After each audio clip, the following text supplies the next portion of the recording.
The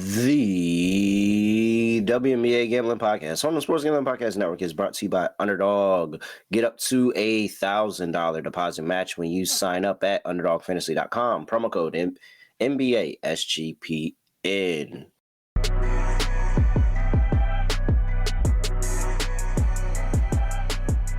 Yes, sir. We are back with another edition of the WNBA Gambling Podcast on the Sports Gambling Podcast Network. No, me, no voice, no guy. It's me, Villarreal, Terrell, Furman Jr. here at your service.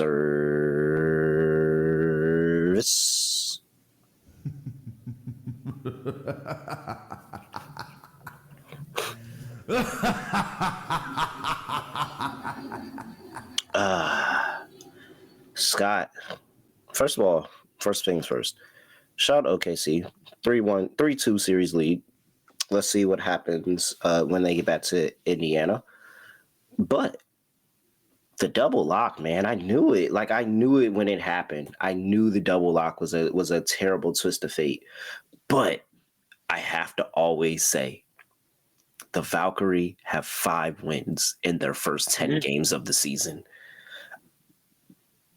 I feel, the levels of vindication that I've been getting with every single day of this team, every single game, they get better and better and better and better and better. I mean, they had worse odds than Connecticut Sun to win the title this year. Scott Steele, Reichel. Scott, what's going on? Scotty, beat me up. Surprise.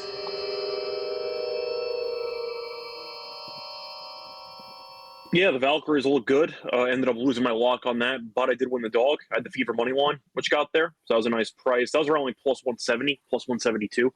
So I can't complain there. Caitlin was a monster. She had 9 points in about 30 seconds, which was kind of insane in the first half there. But yeah, it just felt like Indiana finally got their mojo back, because apparently having your best player back is going to be the secret to being successful. And Indiana was able to score again. So who would have thought? But either way, point is, every team now in the W does have a loss. The Liberty have a loss. The Lynx lost a couple days ago. So, yeah, overall, a lot of entertaining hoops over the weekend for the NBA, for the W as well. And, yeah, looking forward to being back. We have a lot of games on the card, so should be fun. 6. So let's get started. First off, though, college football team previews are back. Kobe D, Moneyline Matt breaking down every single college football team in the FBS, and you're not going to want to miss it. They even do FCS previews as well, so I'm told. And so go check those out over there at the College Football Experience. All right. We had a few good episodes in a row, Scott. Time to bounce back here. We've got a big slate to do it. A lot of games, a lot of news to talk about. We're going to get through first game up, 7 p.m. on the East Coast. Let's start with the Indiana Fever at home, welcoming the Connecticut Sun. Rematch game 2. Indiana did lose outright to the Connecticut Sun without Caitlin Clark. Clark is back for this matchup. They're laying 18. 166 is the total here. Let's dig around here on Underdog WNBA and make sure we don't have any pertinent out news that relates to this game. DeWanna Bonner ruled out Tuesday. She's not going to be playing. Sanaya Rivers is questionable with that illness that held her out of the last game. And I think that that's going to be a really big get if Connecticut doesn't have Sanaya Rivers in this game. So she's an official questionable. We'll see what happens with her. All right, Scott, do the Indiana Fever with Caitlin Clark deserve to be laying 16 points against anybody now? Because we've seen this without Caitlin. Wait, so you said it was 16? 18, I'm sorry. I was going to say, I'll take the 16 if you're offering, but 18.5, it's pretty wild, but I get it. It's horrible. They're really, really bad. The only time they ever win games when Mabry actually hits her shots from the floor and she just goes kind of supernova. That's the only chance they have.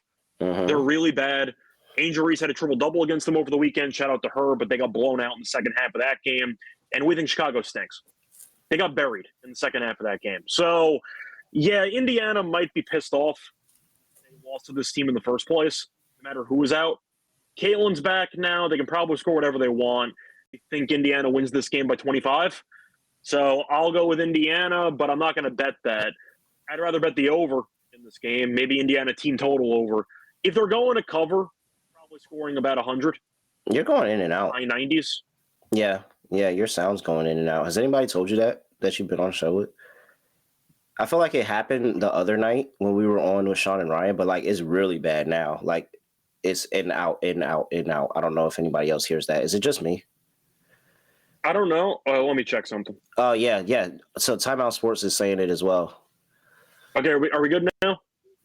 Yeah, but we're gonna have to wait and see when you start talking and see if it goes in and out again. But I'm trying to use AirPods because there's been the buzzing sound when I use the actual wired headphones. So I'm trying to do this thing, but I don't know if that works either. Anyway, we're working on getting a new mic, so it's fine. Are we good now? We're good? Yeah.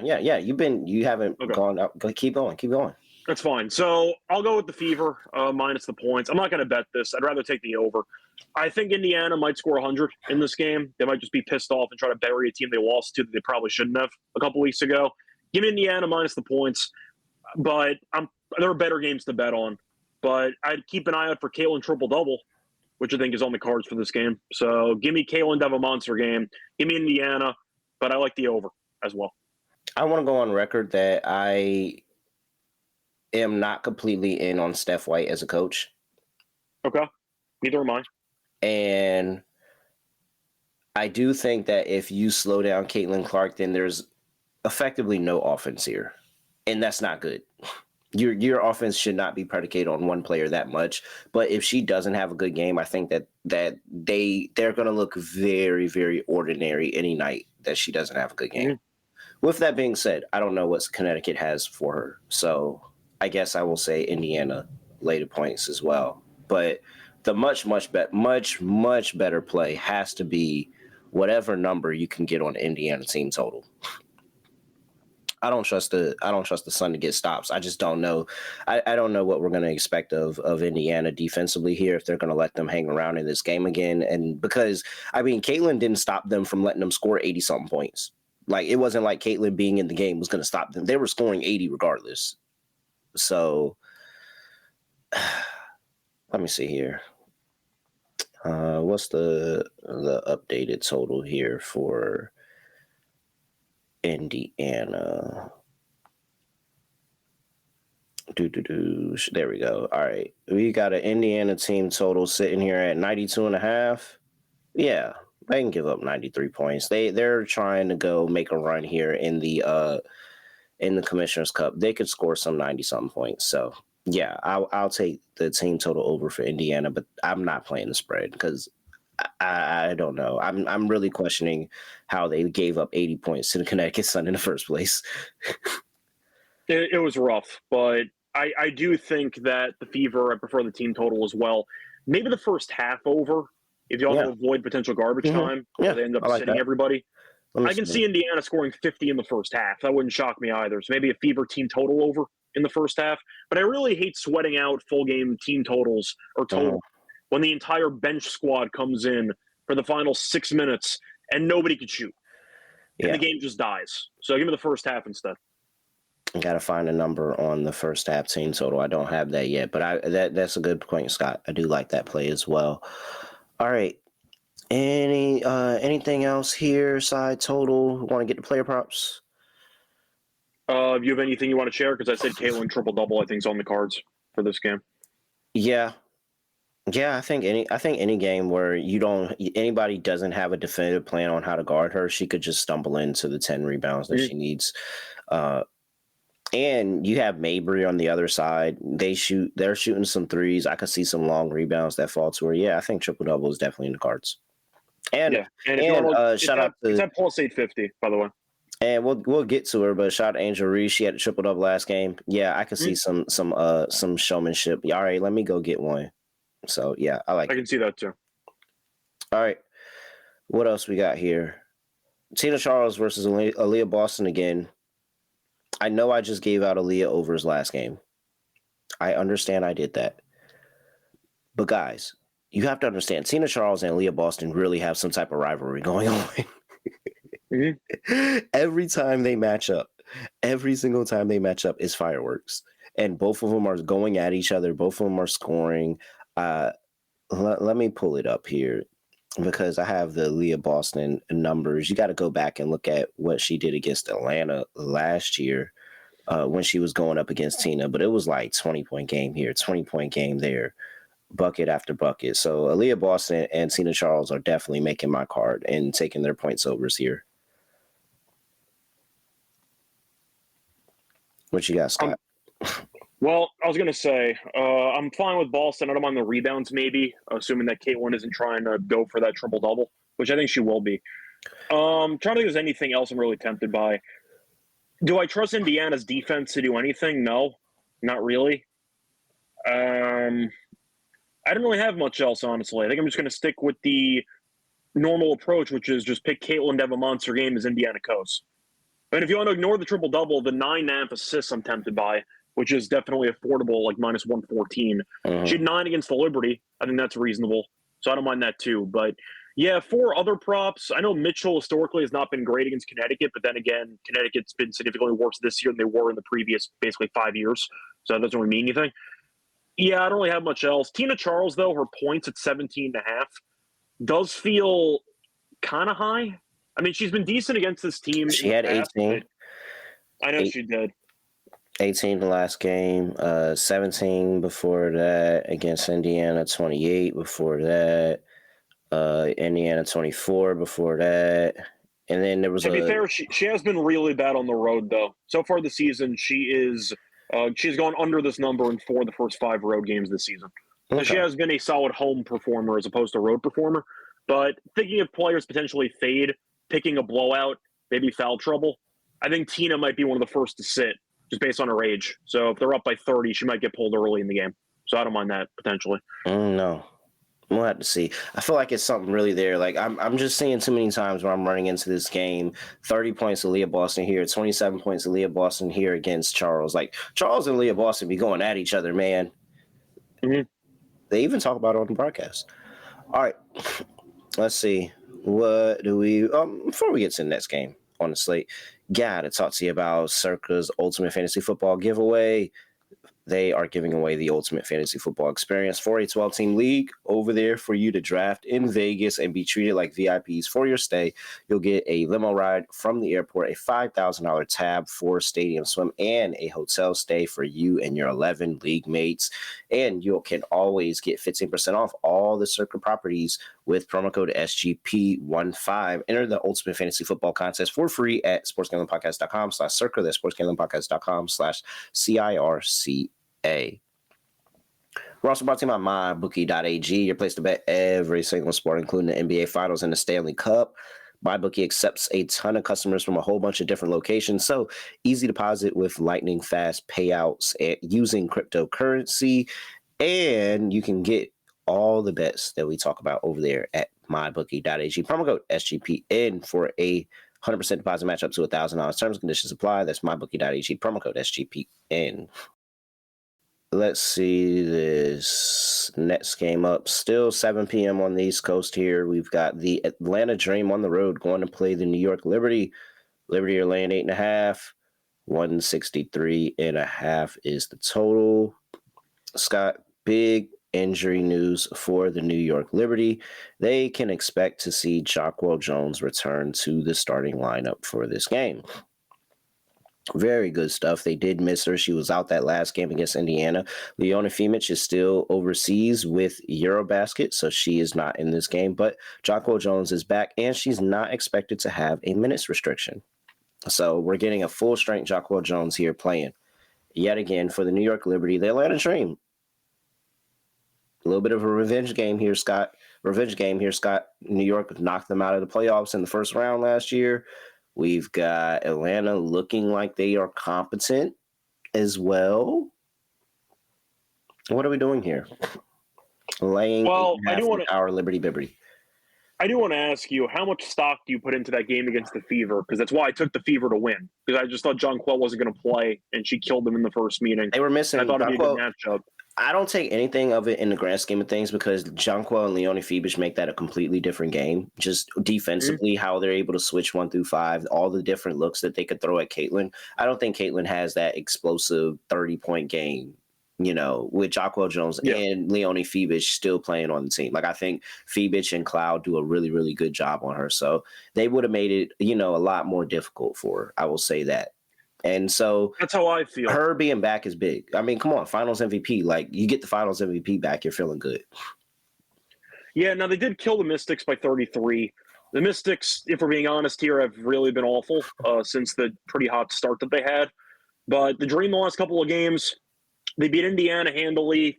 Clark didn't play. Beat Chicago, who stinks, and beat the Mystics, who aren't very good. The Liberty, though, have been winning all the games they should. They've been dominating with the one exception of the game Jonquel missed against a Caitlin Clark returning Fever. I think that it's a good spot for the Liberty personally. However, I'll go first half in this game. The Dream have been competitive late. They've been able to kind of make games close after getting kind of smacked early, something that I've noticed. And the Liberty are still the best first half team in the league by a wide margin.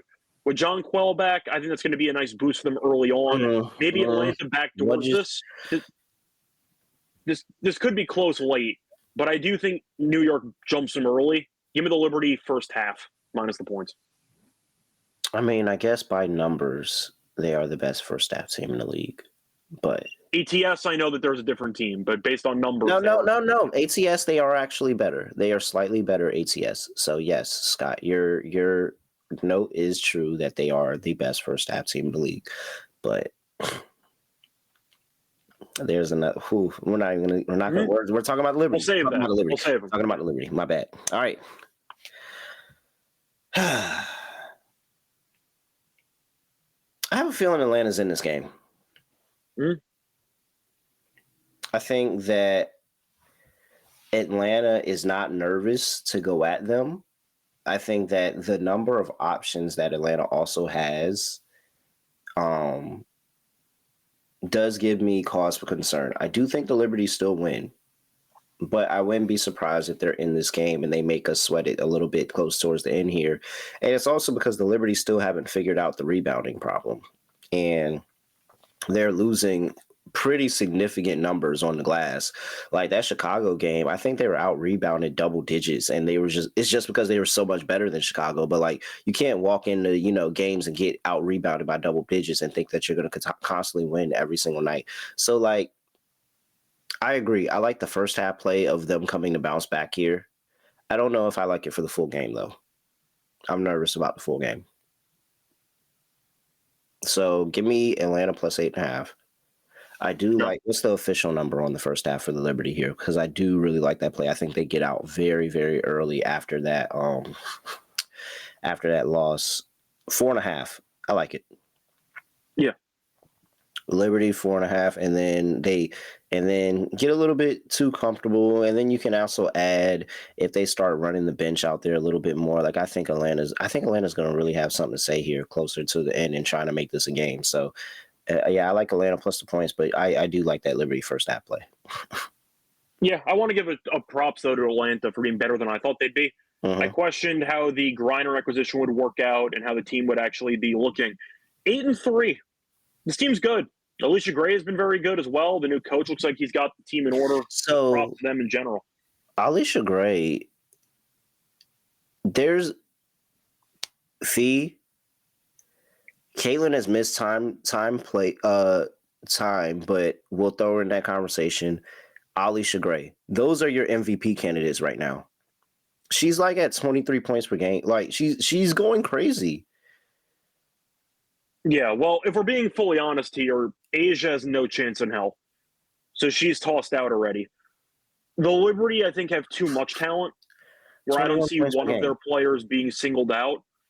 Alicia Gray has been great. She's second in the WNBA in scoring right now. Nafisa is obviously number 1 right now. Caitlin would be 2. Gray probably is 3. But in reality, I stand by what I said. I still think it's a 2-horse race, and I think it's either Nafisa or Caitlin. But shout out to Alicia Gray. It might be a finalist. She's definitely going to be a finalist. She's probably going to win Most Improved. I think I'm curious on where the most improved bet is at now. That this is a clear. She's second. She's second in scoring right now. Second. And her efficiency's been man. crazy. What? Yeah, I'm very, and she's cleared her last year's, clearing her totals of what she's done on the season. 21 points per game is such a huge leap for her. Yeah, she's up there in the MVP conversation. Absolutely. Not going to win, but if you want a nice juicy ticket, that's a nice juicy ticket for somebody who's definitely looking like they're going to be a finalist. Yeah, you need some injuries to go in your favor just based on publicity and hype, but the point is you're looking at a player who she's got definitely the South Carolina crowd. I mean, sure. I think that the Nafisa and the Kaylin crowd are a bit bigger. No offense to the South Carolina crew there, but I think so personally. For the voters, I think they have a large. It's not a fan vote. It's really. I don't think you're on that side of Twitter. It is really, really big. It is really no, but who votes? Who votes in the awards? You have voters who do it. No, but I'm saying you got to think. But voters all have their biases, and you've got the UConn crowd. You've got now this. It's not even an Iowa crowd. It's a Caitlin Clark crowd. There's not an Iowa crowd. And then there's the South Carolina crowd. Like there's some. I'm telling you, there's some. I think you're not on that side of Twitter, but all of those three different factions are huge, and they're all equally annoying in their own right. That's fair. I think that Gray, once again, should be a finalist based on current form. Would she win? Not even close. I think Nafisa is clearly the MVP right now, and I think Caitlin missed some time. But it comes down to hype and publicity. That's why I only took two people. I skipped Asia. I only took Nafisa, and I only took Caitlin. So see, and that's what I told you. You can't say you only had to. I stuck all my chips in the feed. And I'm really glad to say that that's the only MVP ticket I have. It feels good. All right. Where are we at? 163.5 is total. I'll go over in this game. Dream can score, and so can the Liberty. I'll go with the over. Doesn't it feel kind of low for two teams that can easily reach 80 in almost any given game?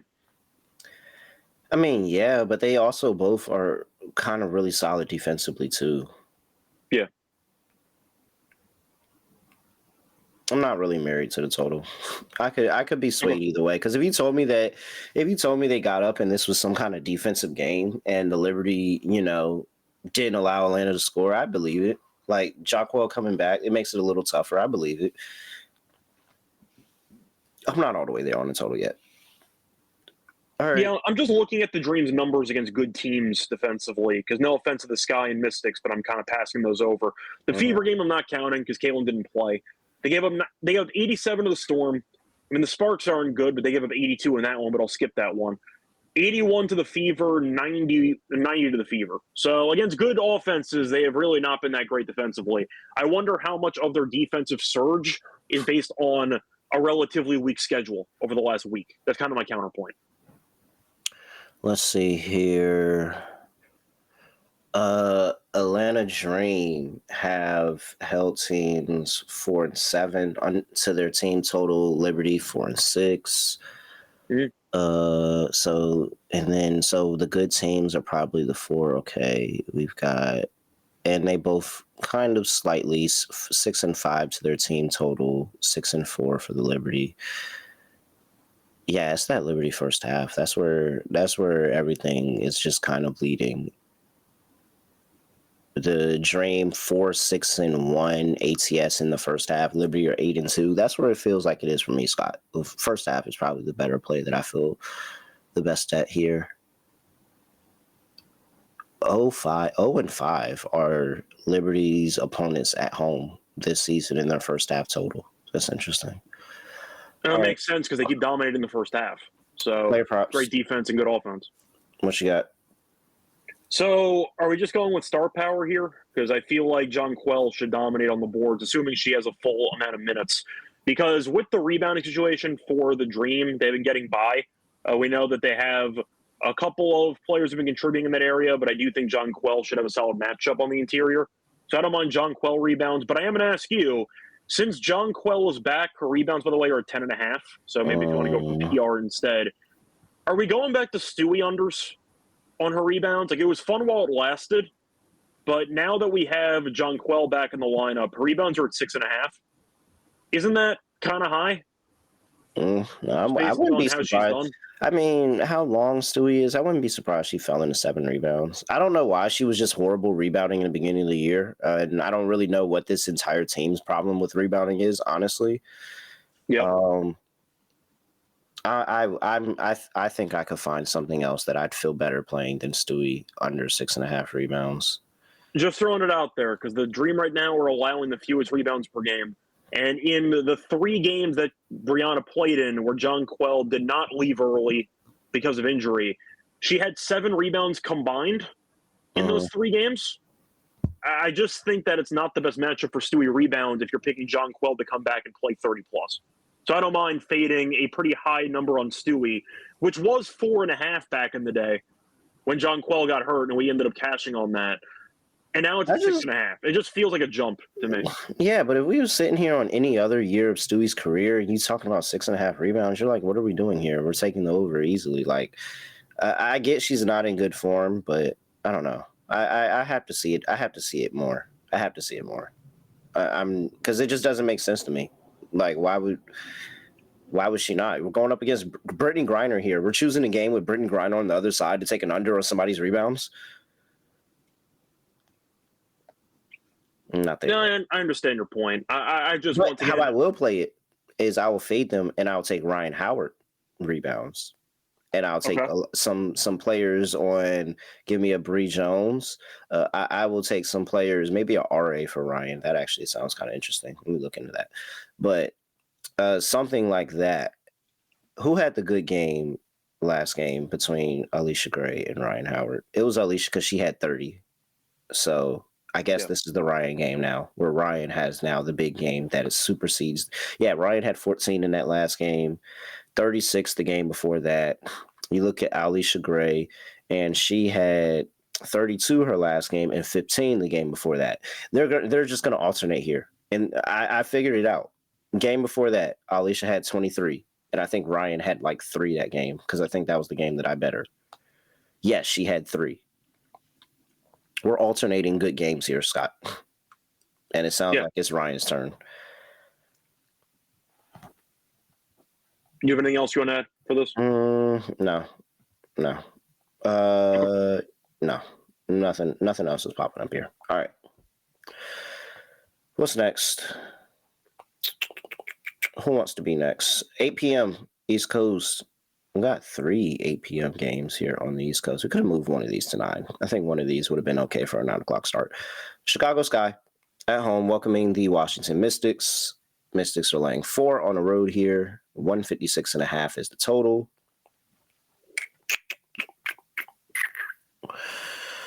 Let's see. Injury report. Anything of note for these 2? Nope, we're good. We're good? Yeah, we're good. Nothing here. All right.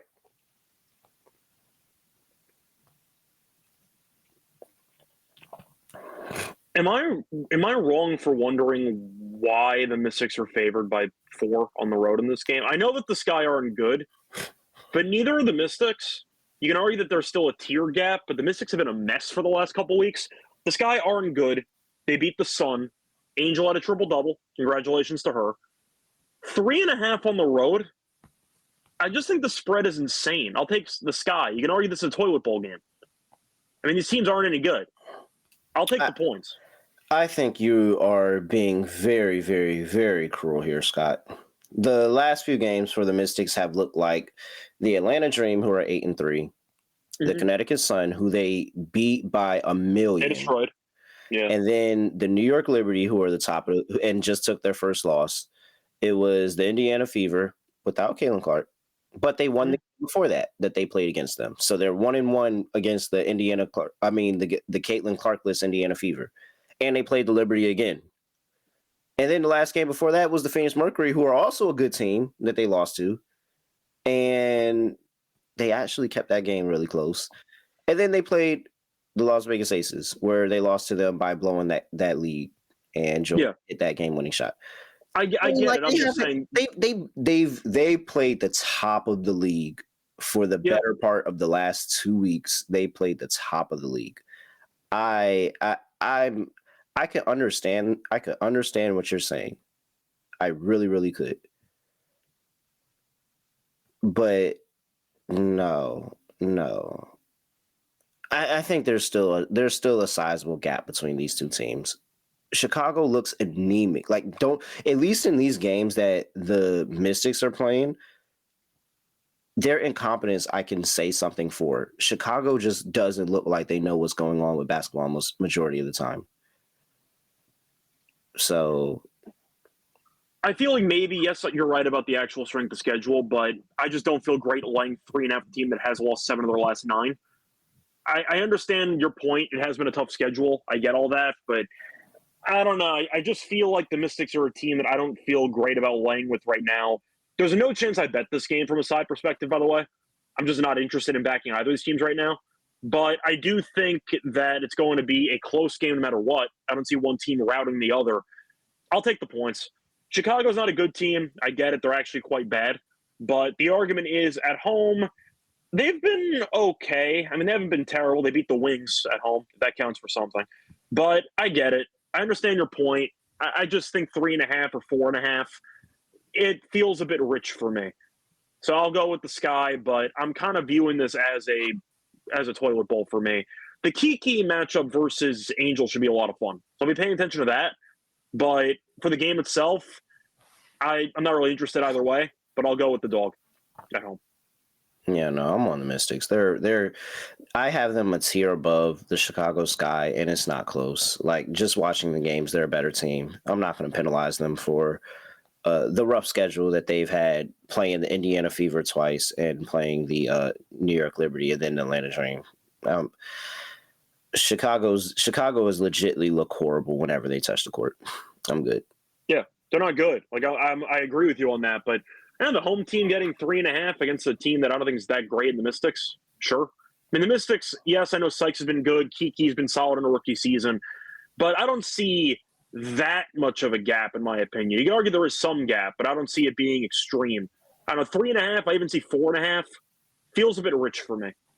I saw that game I watched the game where they gave the defending champions a run, and they were very much live to beat the New York Liberty in that game. I'm sticking with that team. I know that team, and I think Sidney Johnson is a way better coach than Tyler Marsh in the beginning of the season. Light years better. So I'm going to go with the better coach, better team. Give me Mystics here. All right. 156.5. I like under. I'm with you. Just because I'm picking Chicago does not mean I think this team can actually score. So I'll go with the under with you. Give me a low-scoring, ugly game between two, in my opinion, bad teams. All right. Player props. Who are you picking in the battle, Kiki or Angel? Kiki to score, Angel on the boards. Super easy. Yep. Super easy there. Me boards. And then she went and had a triple-double after dropping me boards. I think it's me bounds because that makes more sense. Me bounds? Yeah, it is me bounds. Because the whole point is it's rebound, so it's me bounds. Me bounds, yeah. I think my favorite part of that is how some people who originally came up with the me bounds idea got mad at her for trademarking. Like, is that legal? Like, yes, that's 100% legal. What does that even mean? You just said something on the internet. It's not yours. Like, yeah, she can take it if she wants it.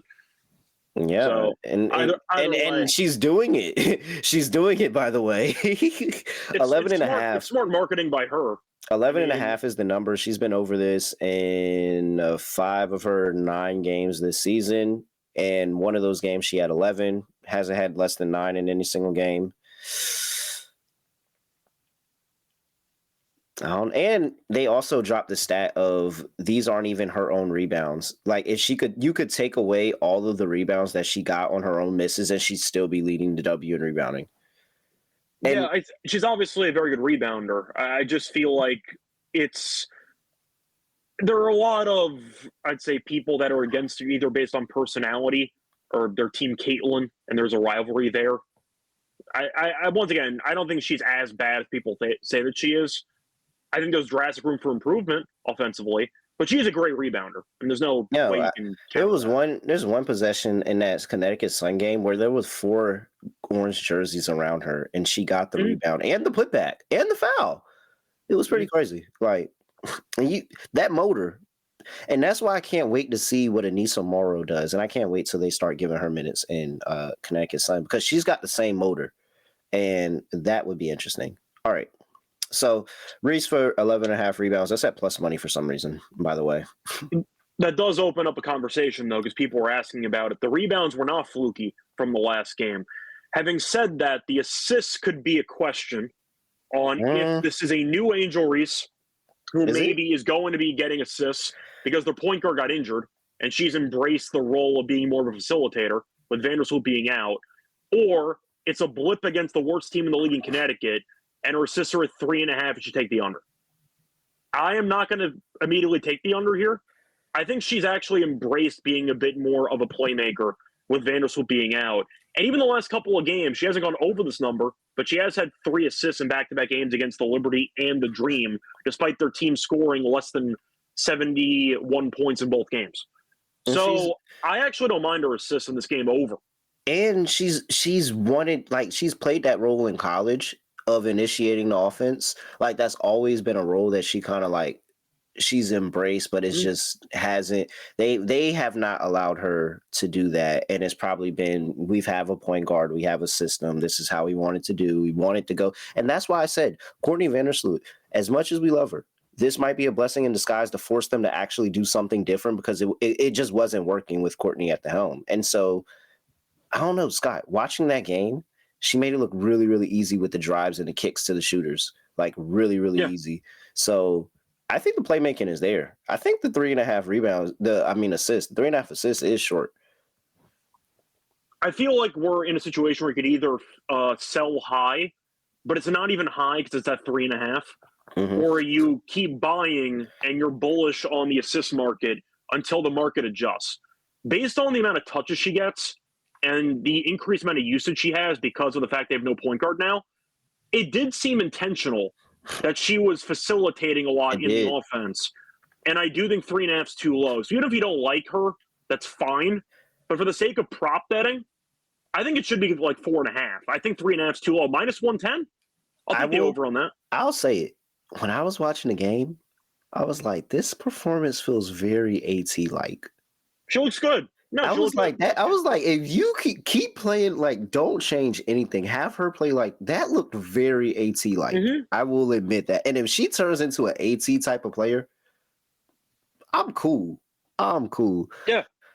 12.5 points for Kiki Irfin. Talked about that. I'll take Kiki. I might actually just play a Kiki points and rebounds and take whatever she gets on the board. She's going to get something, just not more than Angel.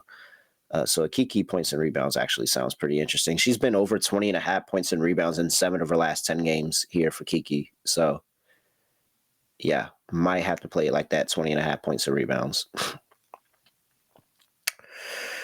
What else here, Scott? Anything else in this one?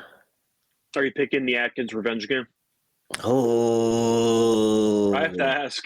Oh, that's a good one. Oh, I wish we were in DC. I might still play it. Okay. Maybe. I might still play it. That's a good one. The Atkins revenge game is a good one. I'm tempted. 13.5. I'm tempted. Very tempted. We'll have to come back to that. All right. Let's see here. Before we get to the next game on the slate, gotta talk to you about Underdog.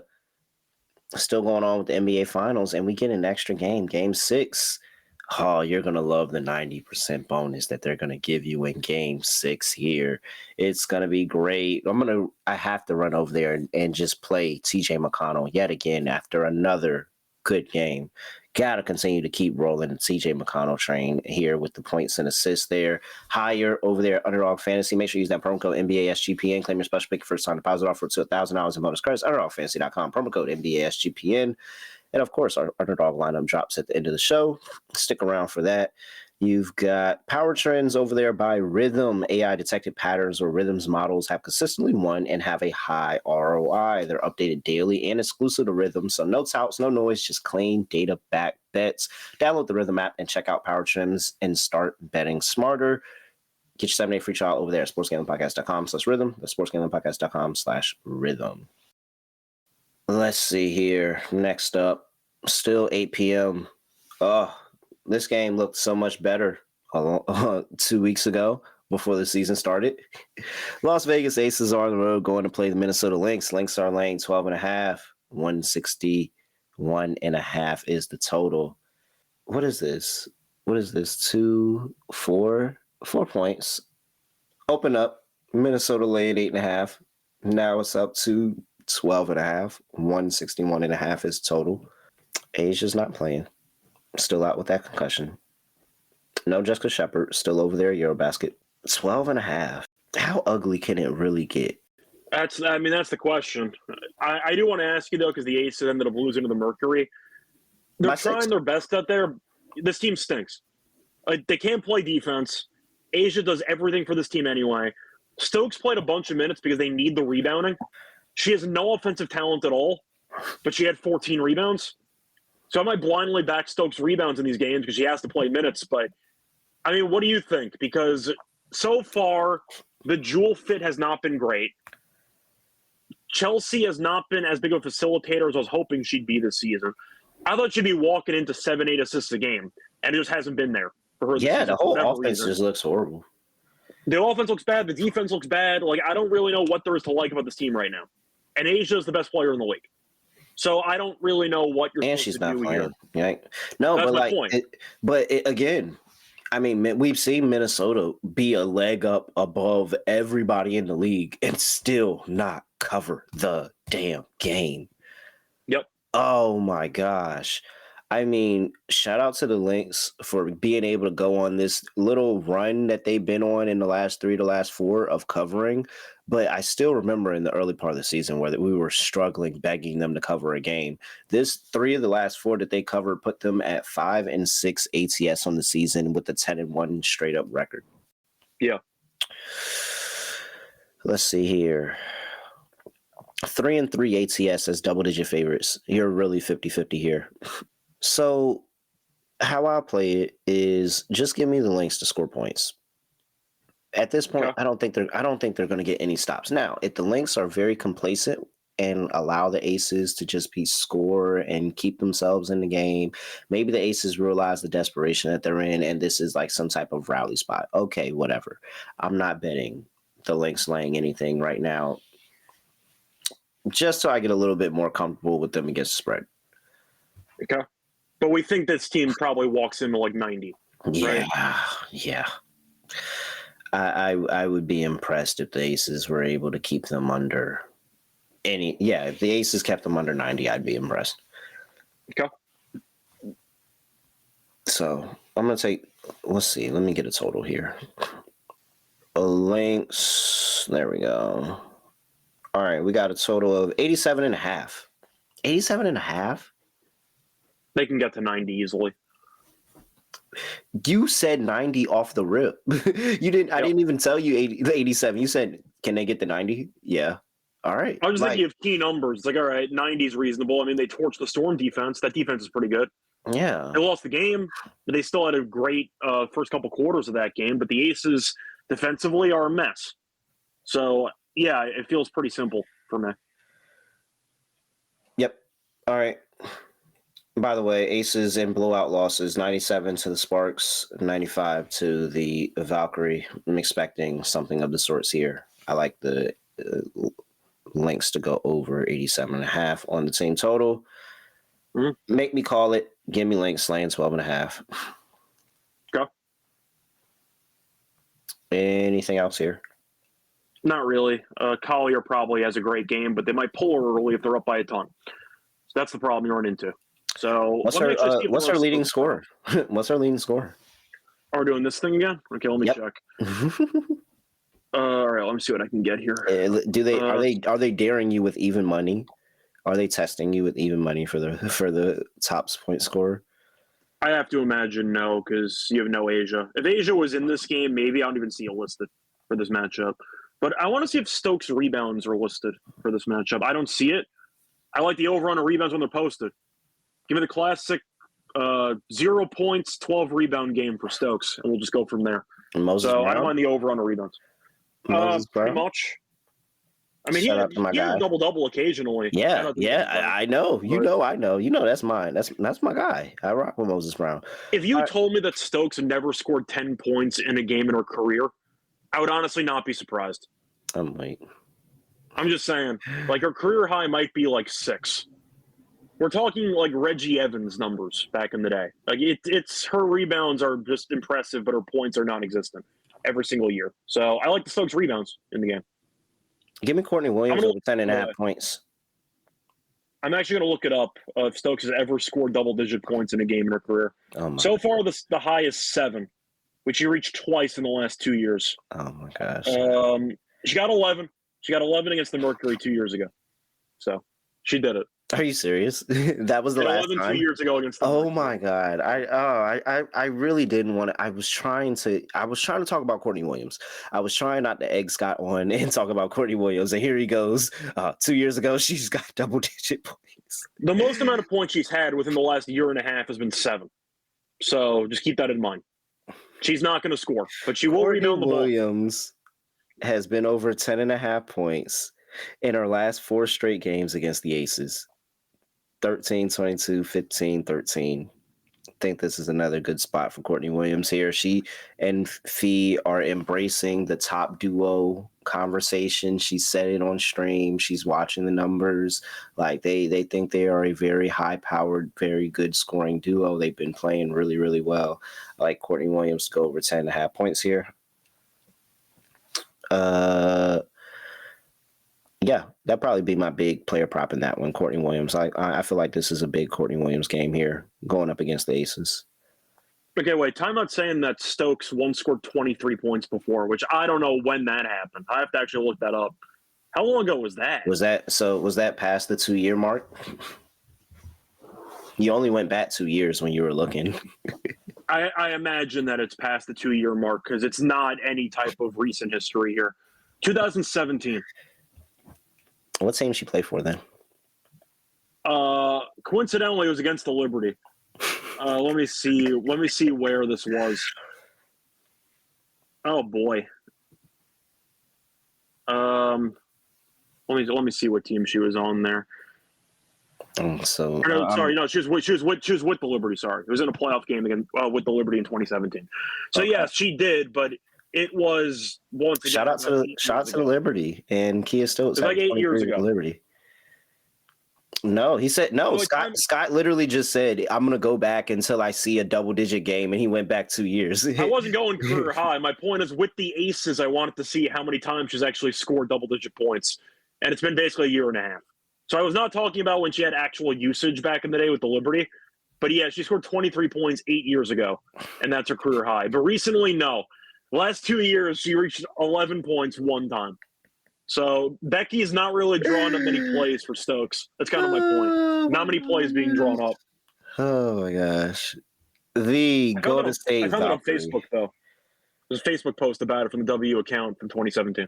Oh my gosh. Oh man, the Golden State Valkyrie. I don't think he ever said ever, but okay. The Golden State Valkyrie. By the way, I meant ever with the Aces. That's my last point. I just meant with the Aces. That's what I meant. Yeah, I got what you meant, and I'm sitting right here. Yeah.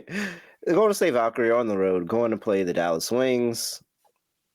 For some reason, the Dallas Wings are laying 3 points. 163.5 is the total. Timmy Fagbile has left the Golden State Valkyrie to go serve her overseas commitment, so they are now down Zanlacini, Salon, Fagbile. Damn, I feel like I'm forgetting somebody else too. It's pretty funny though, because they were already missing so many people, and they won a game, and then she just decided, oh, maybe don't. We'll just see what happens. I guess y'all don't need me. I guess y'all don't need me. Cool. Keep finding ways to win anyway. It's fun. You bring in Tip Hayes is questionable to play in the game. I know she's foaming at the mouth to be able to play again. And you bring in a couple of bench rookies, sign them to hardship deals to cover the contract. But I mean, there's nothing you could tell me ever. There's no lineup that you could tell me that I wouldn't say the Valkyries are not in this game. Like there's not a lineup that you could put out there. You could tell me Kate Martin is getting 40 minutes, and I'm gonna say the Valkyrie is gonna be in the game. Luckily she didn't get that much, but no. We're on the road. I get it, but they just beat the Storm, missing half their players. Why would I pick the Wings minus the points? Who's betting the Wings? Who's running out there to bet the Wings? Paige scored 35 in a game and they lost. And they lost to the Aces with Asia missing, I think, the entire game. And that team stinks. Oh, no. And did you see they were up big in like the last 4 minutes? And we did that live when we were doing the last episode. The Wings in the fourth quarter had 5 straight possessions in the final 6 minutes with a turnover. 5 straight possessions with a turnover. That actually happened. And then Jewel iced the game with the three-pointer, which I know made you happy about it. But the Wings had an opportunity to beat up on a team that's been really bad and compromised in the Aces, and they fumbled it. The Valkyries, look, whether they win the game or not, they're always in it because they're coached very well, and they play really defense. They play hard. They play defense. And they can rebound. This team earlier in the year was kind of struggling on the boards. They have flipped it. They've been a very good rebounding team for the last couple of weeks. I like that about them. Give me the Valkyries. This is fucking ridiculous. I can't. First of all, we're playing Valkyrie first half for sure. Yeah, of course. Just in case anybody was confused here. Second, they're 1-11. Why are the Valkyrie? Why are they a dog? Why are they a dog? No way. Get this out of my face. 1-11. Oh, whoa! That was a crazy yawn.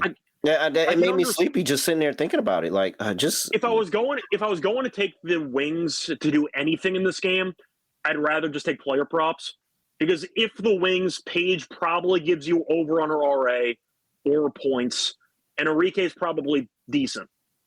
I'd rather go for player props. I have no interest in betting the side for the Wings. There are other ways to back a really bad team without being invested in the entire team. I'd go for that approach instead. Give me Paige to have a solid game. Whatever happens, happens on the scoreboard. But I'll pick some players on the Wings to get theirs. That's the way I'll compromise on the game. Is that fair? I don't even think I want to do that much. I don't think I want anything to do with the Wings right now. I'm saying if I was going to take the Wings, that would be my approach. Oh, yeah. Well, yeah. I couldn't imagine. If the Wings get this, go ahead, have at it. You got that win. The Valkyries it's not worth it. The Valkyries had to not cover at some point, but no. What? This is comical. This Valkyries team is way better than the Wings. They're way better in every aspect of the game right now. All right. Who do I want to back for a player prop in this game? Our boy Kate, our main person who we dared on the 3-point line, who's been better lately. Double machine. You going KT? Oh, hey, shout out to you, by the way. I made you lay the juice with the KT 3-point attempts. I had it at 9.5. I made you lay the juice. I took the plus money. You won. She went 3 for 9. She had 8, and then she took a last-second shot clock air ball with like less than a minute to go in the game. So I almost called that completely correctly. But KT's been great on the boards, and now they're down another person in the front court. Yep. It's a very good game for KT to have another double-double. Let's see. What rebounds that anyway? 7.5? Really? 7.5. She's had 11-plus rebounds in 3 straight games. Yeah, they don't want. Yeah, I don't think they're jumping on that yet. Her double-double's 290. Yeah, they're not jumping on that yet. And her backup front court player left the team. At least, at the very least, she can get to 8. At the very least, I think she can get to 8. By the way, Veronica Burton still quietly been playing very, very well. She's been over 16.5 points and assists in 4 of her last 5 games. Last game, it was a very, very quiet over for her, but she gets the balance. Sometimes she has the big scoring day, but she's been very, very good with the ball in her hands and setting up her teammates. And this Dallas defense is horrible. So I'll take a Veronica Burton over on her points and assists. Yeah, that's about it for me, guys. I think I'm good here. I wish Salon was here. I'm just gonna have to wait until I can bet Janelle Salon yet again. Just saying, you got no Salon. You're missing your backup forward. KT's still at 7.5. Yeah, 11 rebounds and 3 straight. Yeah, I'm not worried. That's kind of wild. She might be forced to play 37 minutes. They don't have any other bodies in the front court. She played 36 minutes last game. There's no reason why she would play less besides foul trouble. Mm-hmm. So there we go. All right. Last game up. Seattle Storm? Maybe. We'll see. They lost to the Valkyries as 9.5-point favorites of the Showers again. Oh, I don't know, man. This Valkyries team is really, really good, and that's bad on me for getting on them because they lost. I should have known that when they lose their production, they were automatically locked into this game, and that's bad on me. So I don't know if I want to strip their name because that was my fault. I should have never given them I should have never given the Seattle Storm unrealistic expectations that they would ever outplay my Golden State Valkyries ever. I shouldn't have done that. So that's on me. But now they're laying 9.5 here, same number against the Los Angeles Sparks. 156.5 is the total. Totals drop. The line for the Storm has shot up because Kelsey Plum is ruled out with a leg injury. She's not playing. You're also going to have no Odyssey Sims as well, who was out the last game with personal issues. She's out again here with personal issues.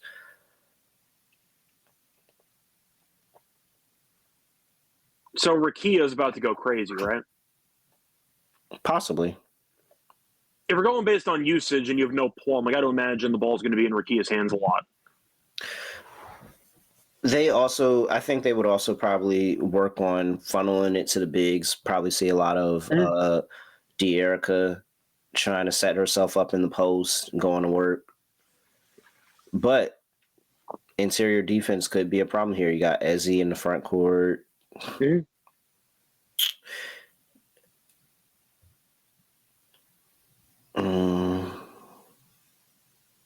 They're missing their entire front back.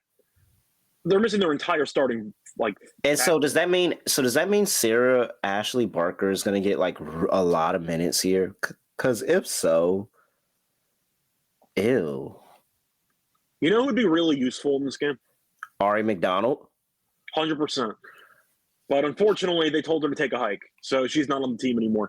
They could have used her in this game. That's all I'm saying. But I wonder if we wake up in the morning and they be like, Ari McDonald signed with the Sparks, and she's playing in the game later.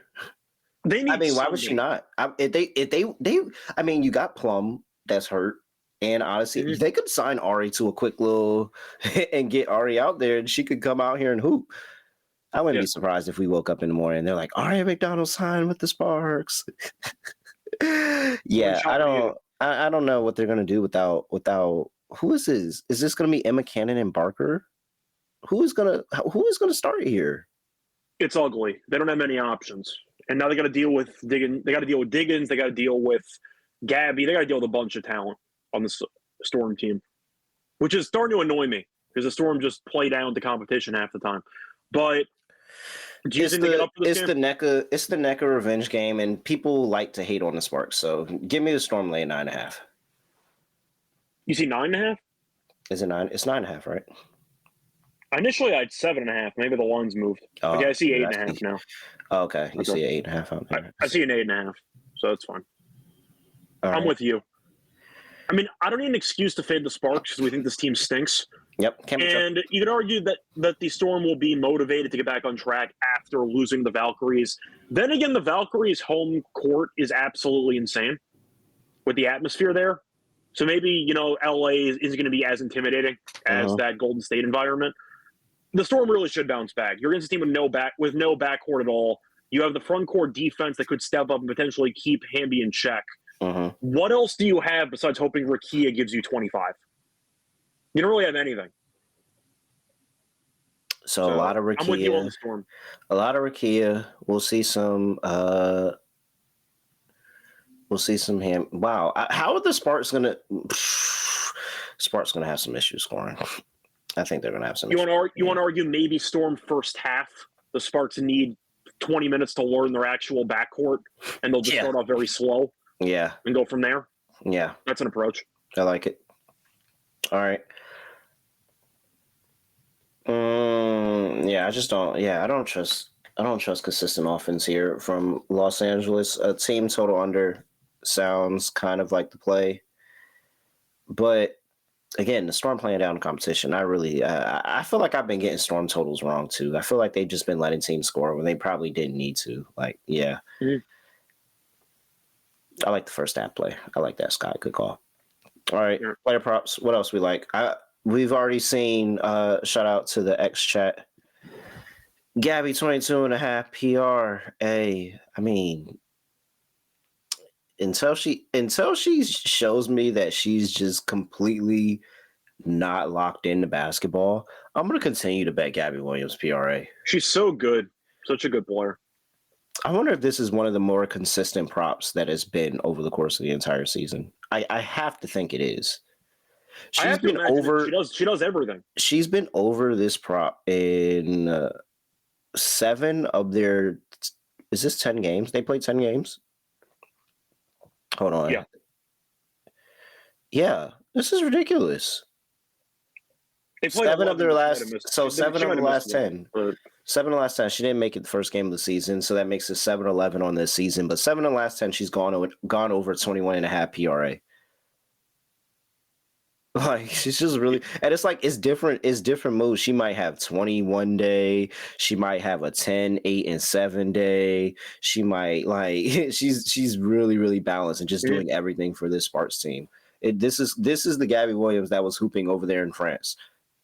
I can't get off. I think that's one of the more consistent props that we've had over the course of the season. Yeah, I'm in for it. I mean, there's no reason to stop taking it. Yeah. All right. Let's see. Anything else here besides Gabby Williams that is interesting?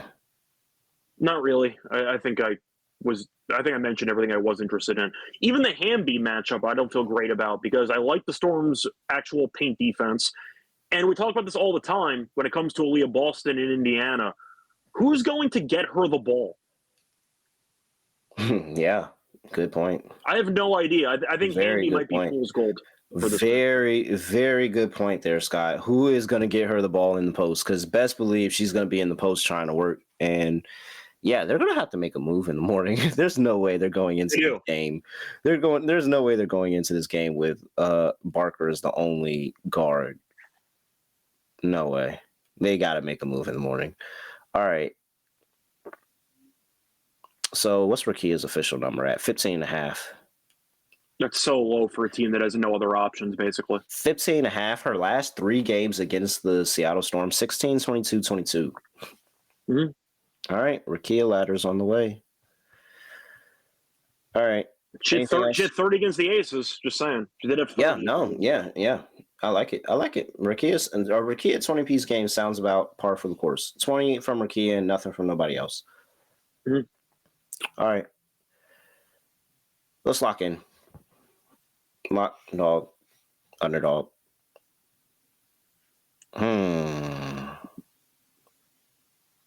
6-game slate.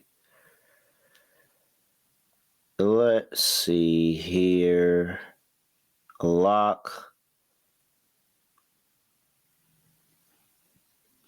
Liberty first half -4.5. Yeah. I like that one. John Quall's back. That's all that matters. Bounce back spot also here.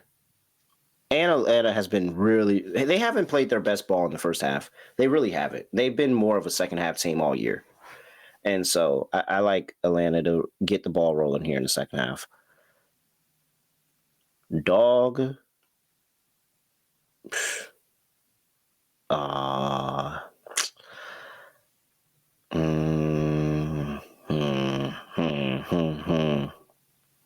Do I want to just go ahead and tote the line and just give you a +140 on the Valkyrie? Why don't you just take Valkyrie's first half money one? That's not a real dog. Why not?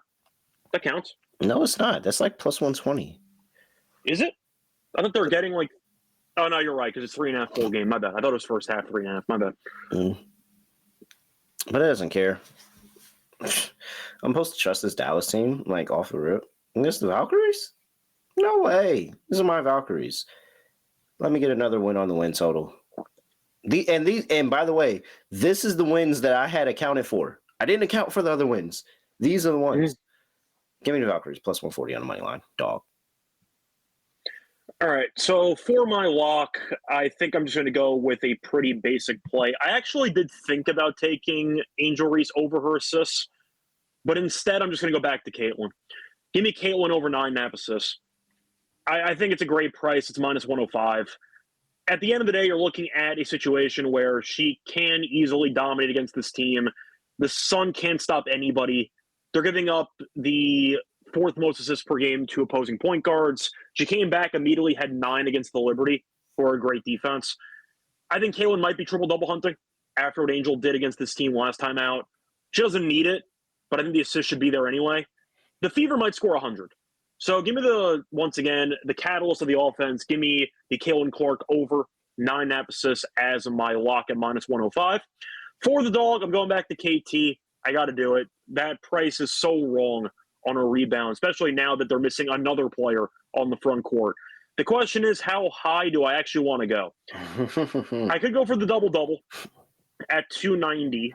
Okay. But if I go for just the regular 9.5 rebounds, it's 270. I'll sacrifice the 20 cents. Give me KT over 9.5 rebounds, Kayla Thornton over 9.5 rebounds at plus 270 as my dog. All right. I had to figure out a parlay here, Scott. Okay. Let's see. What do we want to throw into the parlay? Well, let's just go ahead and get a free square of Valkyrie's first half. Okay. Let's throw in Indiana team total over. Yeah, let's throw in Indiana team total over 92.5. Once again, 92.5. If they get there, Caitlin probably has 10 assists. So that's why I'm taking it instead. All right. And I will make the last play. Hold on. I'm trying to do this in real time. Okay. Wait. No. That's not what I'm looking for. All right. Last play is going to be... Wow. Who do I want the last play to be? Home team total points, 92.5. Okay, got that. Got the Valkyries in there. And then I just need one more... Links. Or do I want to make it a player prop? You want to go for Reese? Yeah, that's what I was looking at. Just take it old school. 11.5 rebounds. She's been really, really good to the rebound number at 11.5. It's when they had the 13.5, Scott. That's what I told you. That 13.5 looked really, really weird jumping the year off on 13.5 rebounds. Like, come on, what are you doing? But bring it back down to 11.5. We're cooking. We're cooking there. All right. Yeah. So we'll do Reese rebounds. We'll make that the last leg. I like that. Oh, you were rebounds. I meant assists. No, I mean, I like the assist, but I'm going to just stick with what's been making us money. And it's plus money. And so, yeah, the plus money. Yeah, I like that. So we'll go Reese over 11.5 rebounds. Valkyrie's first half, of course. Duh. Let's just throw that free square in there. And then Indiana over 92.5. 7-1-5. Okay. Nice little parlay there. All right, underdog. I mean, now I'm in for something with Angel potentially for the assist. Yeah, let's play it. And Chicago. It's either a one game peak or we're hitting the really just solid basement floor of what should be a number that's higher for assists. I'll gamble on that. Might take a little investment in the private stock and a adjusted number on the assist line just in case. Because she could get to 6, and that's going to be a really nice, juicy price. Yeah. I see a little 9 mentioning KTPR. I'm fine with that as well. She shoots enough. She's been flying over the last 3 games, too. So we want to throw a KTPR in there? Yeah. All right. And then... the wings can't stop anybody anyway, so... Rakia or Gabby? Oh, wait, but they don't have Gabby. Why don't they have Gabby PRA up here? Underdog, what are you doing? That is the lock of the century. We've been playing that every single time. Yeah, they don't have Gabby PR up here. So we got Rakia. Yeah, or we could look somewhere else. I'm fine with Rakia. Kia Jackson higher. All right, there we go. So we got Kayla Thornton higher, 22.5 PR. We've got Angel Reese higher, 3.5 assists. And we've got Rakia Jackson higher, 15.5 points. 6.24x in underdog, Scott. $100 gets you $664 over there. Underdog Fantasy. Make sure you use our promo code NBA SGPN. Anything else, Scott? Some big 6-game slate. Anything else you want to throw out there? Not really. Should be fun. Looking forward to it. We're doing NBA in the morning, right? Are we? Is that what we're doing? That's what we're doing? We have that scheduled for tomorrow?